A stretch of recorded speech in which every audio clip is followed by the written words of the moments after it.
grab the car keys and rush out of leave the waiting room.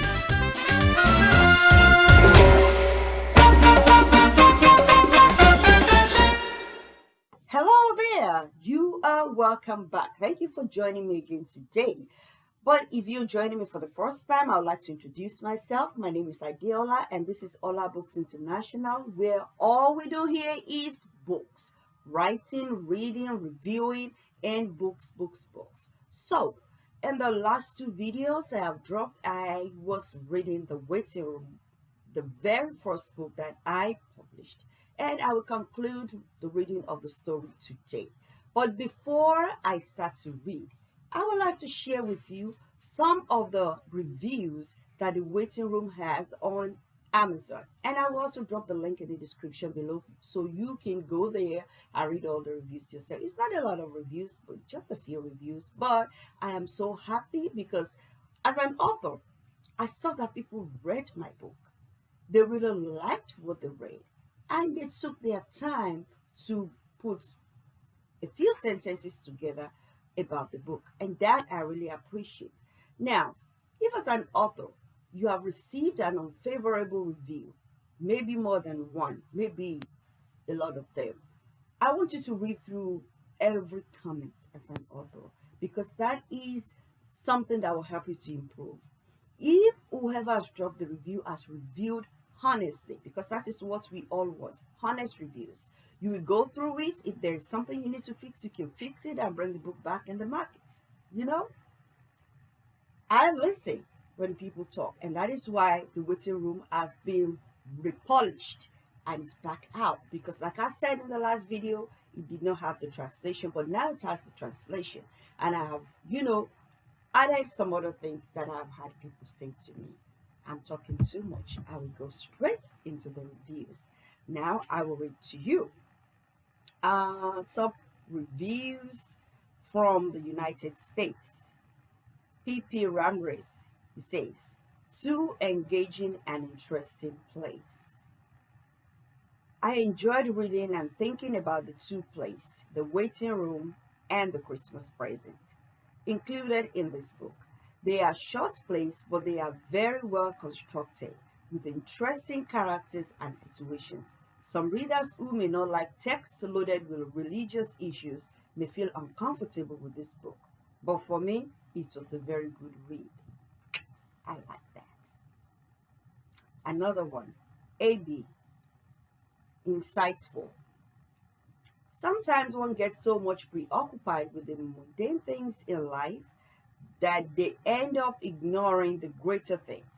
I myself, being a patient of severe anxiety, know this very well, and thus ended up connecting with the story immensely. The moral that this play imparts is invaluable and touches reality. The author maintains her trademark lucidity of language and effortless writing style that helps readers glide through the pages. I love that too. And those two reviews are 5-star reviews. This is another 5-star review. Interesting interpretation. I thought the author did a credible job relating biblical stories to modern world situations. The situations were well developed with believable characters. Well done. Did you ask me if I like that? Yes. Okay, Cynthia. Playwriting almost seems okay. So the title is Great Place. Playwriting almost seems like a thing of the past. It's been a long time since I actually read a play. The two plays in this book are Christian based and would be good for a church group to study and actually perform for an audience. They are very well done, will make you think, and are worth reading. Thank you, Cynthia. I love your review. Thank you. I love this. So let me read. I'm going to skip through and then read a 4-star review. This is from Sure Shot. Christians will probably enjoy. I'm agnostic, but I liked the first play anyway. I wasn't into the message, but the storyline flowed well and was intense. The second story was a little melodramatic to me, and the theme has been a bit overdone. That being said, I think most Christians will enjoy the second story too. So he gave the story a 4 star. Thank you, Sure Shot.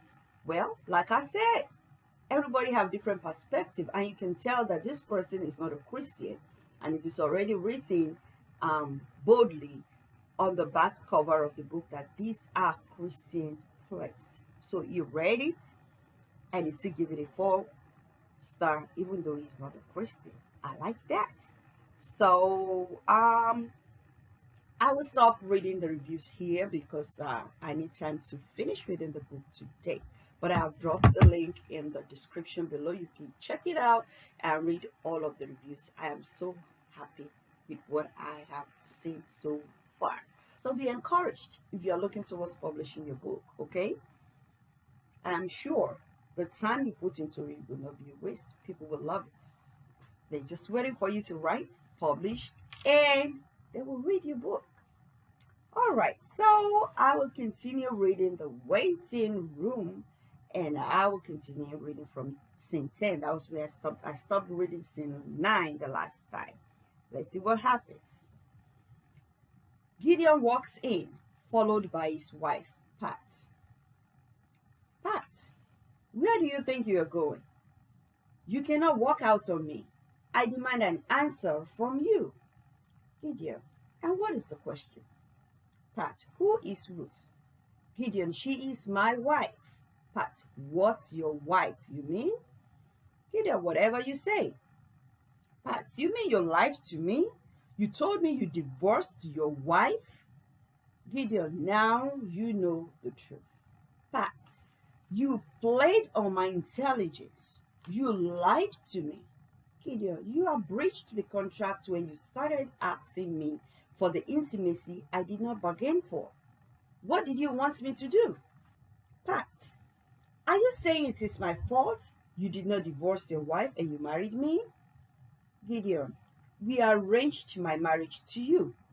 You asked to make it real. Pat, you wanted to use me and dump me. You wanted me to be the loser by using me to get your stay in America and then run back to your wife and leave me empty-handed. Gideon, including emotions was not a part of the deal. You started this total mess. But you cheated me. Now you are blaming me. If it is the last thing I do, I swear to God, you will live to regret this. Stomps out and stomps back in. It is over between us. Run back to your darling wife. I swear with my last breath, you will rot in jail. Gideon, empty threats. If you go to the police, I will expose you too. Don't you forget I have some of your secrets that can land you in jail.